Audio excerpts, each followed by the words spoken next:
तुम्हाला आवडेल, सगळ्यांना आवडेल, पुन्हा पुन्हा ऐकावी अशी गोष्ट तयार होते। अजून हे शब्द आपण तालात म्हणायला लागलो, तालासुरात शब्द बोलायला लागलो की त्या शब्दांचं काय होतं सांगा? तालासुरात म्हणतो तेव्हा ते काय असतं?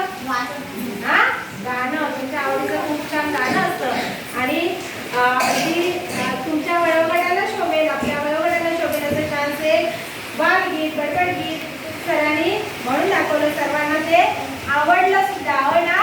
आवडलं ना?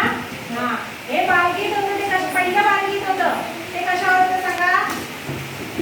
काय असं सांगितलं ना?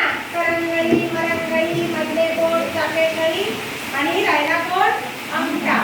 ते आपल्या शरीराच्या अवयवांवर, शरीराचे अवयव सांगणारं बालगीत होतं। आणि दुसरं बालगीत कोणतं सांगितलं?